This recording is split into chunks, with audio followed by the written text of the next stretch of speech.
से हमारी कांग्रेस के प्रत्याशी जिनका भाषण आपने भी सुना, छोटे भाई कन्हैया कुमार जी, हमारे दिल्ली प्रदेश कांग्रेस के पूर्व अध्यक्ष अनिल चौधरी जी, आदरणीय महाराज साहब, तमाम मंच पर पूर्व विधायक, नेता, पार्षद, पूर्व पार्षद, पंच पटेल, सभी आसपास के क्षेत्र के आप सब यहाँ पर जो मौजूद हो, आप सबको प्रणाम करता हूँ और मैं धन्यवाद करना चाहता हूँ पहले अपनी तरफ से।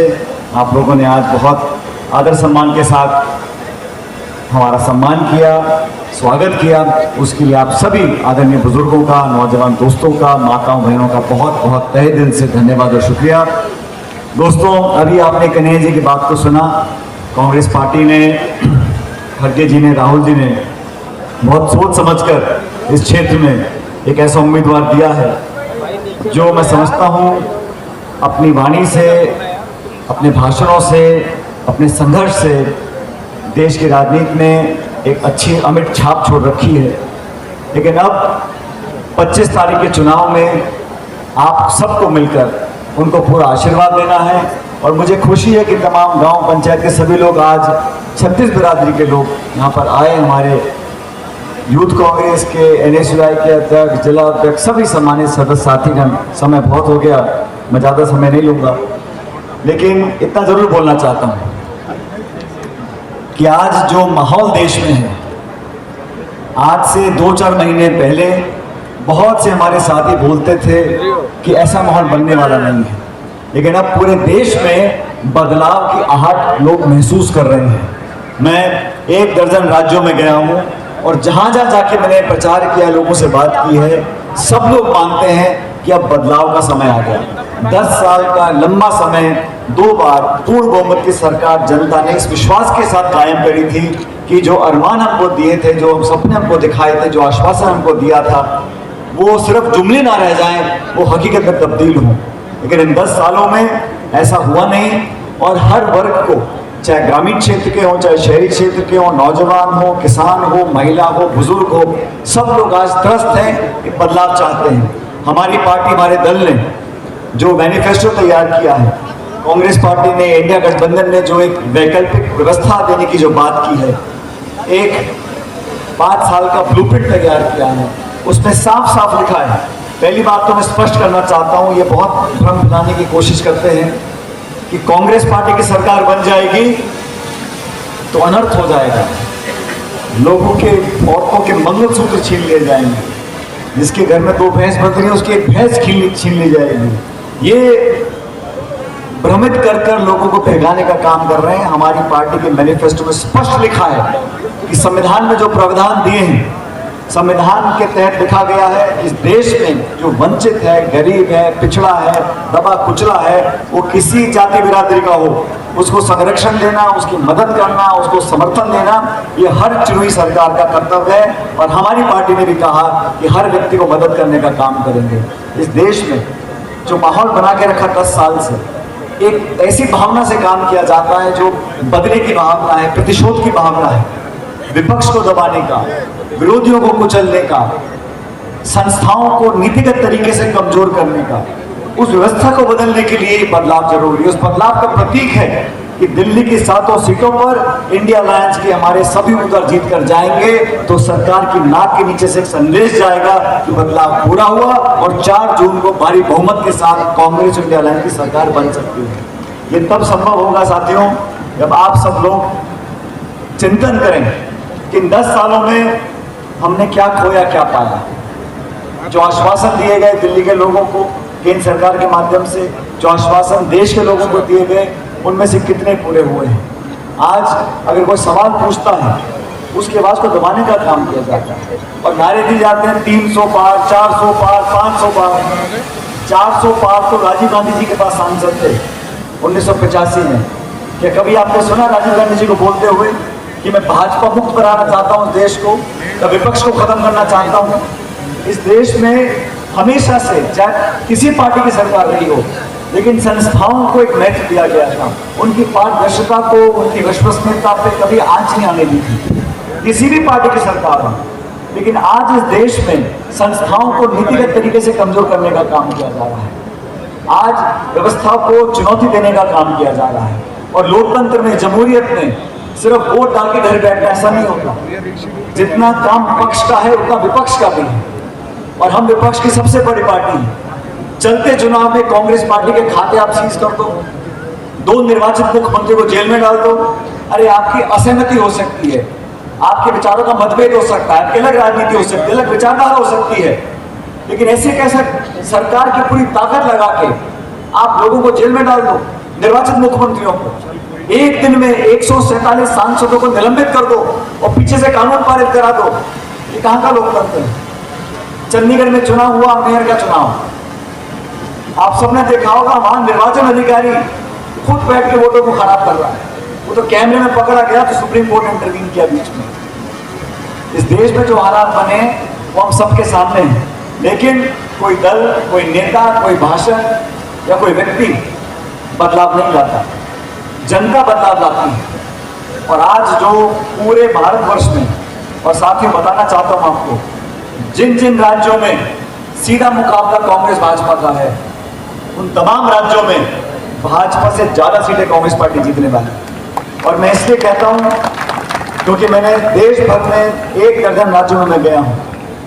उत्तर प्रदेश में जो हालात बन रहे हैं, आज राहुल गांधी और अखिलेश यादव जी की मीटिंग थी,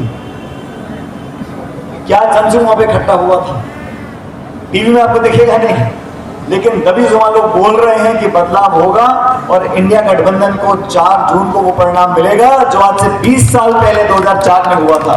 वाजपेयी जी प्रधानमंत्री थे, इंडिया शाइनिंग बोलते थे। जब चुनाव, इंडिया शाइनिंग बोलते थे।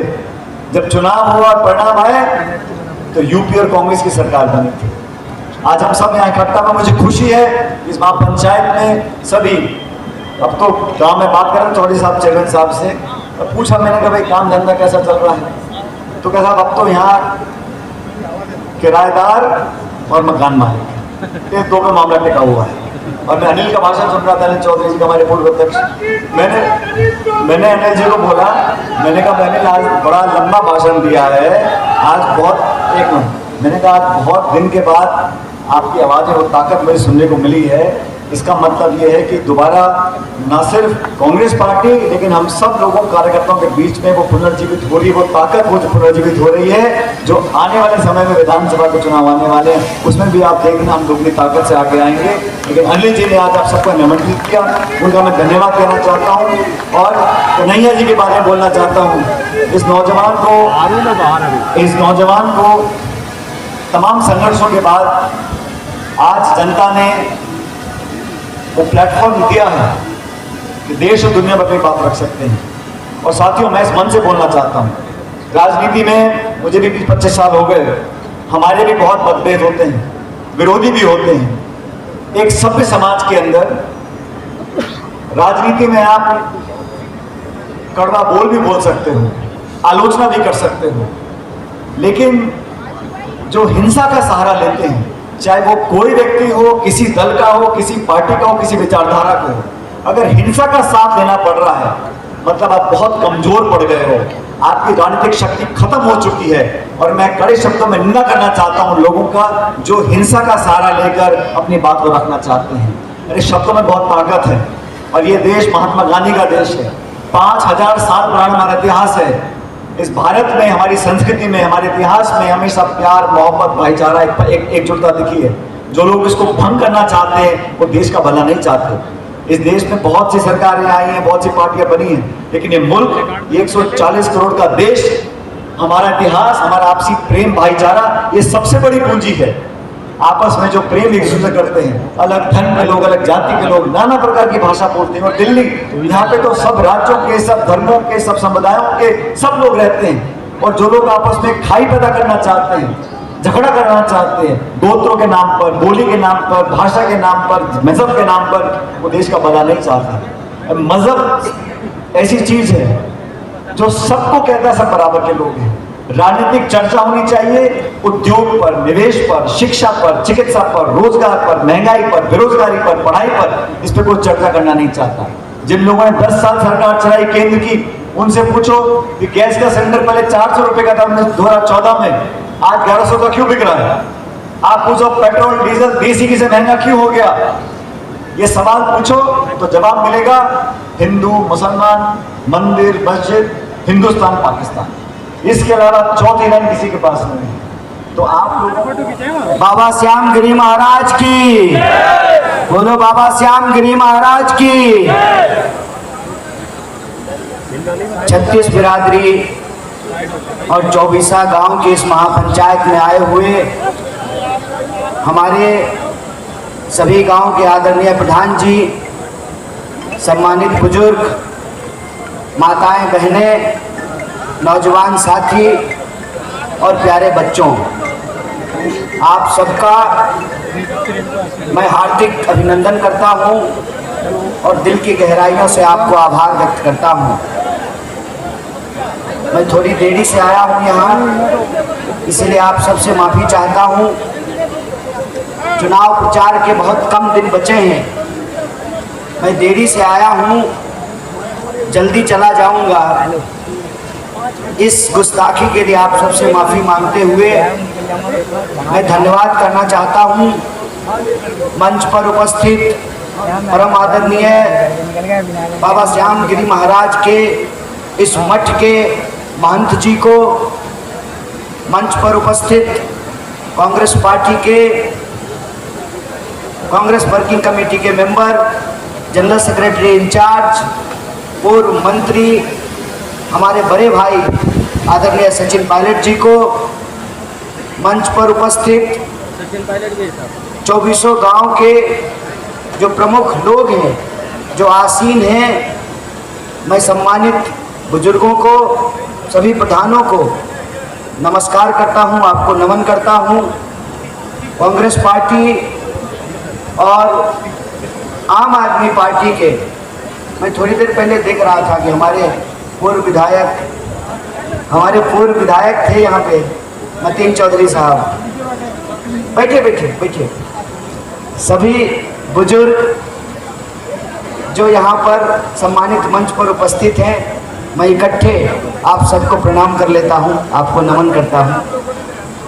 और मैं यहाँ कुछ ज़्यादा कहने के लिए नहीं आया हूँ, मेरे ख्याल से ये समाज की महापंचायत है, 36 बिरादरी और 24 गांव की महापंचायत है। आप सब उस गांव के प्रमुख लोग हैं, आप सब समझदार लोग हैं। ये मंदिर ही 700 साल पुराना है,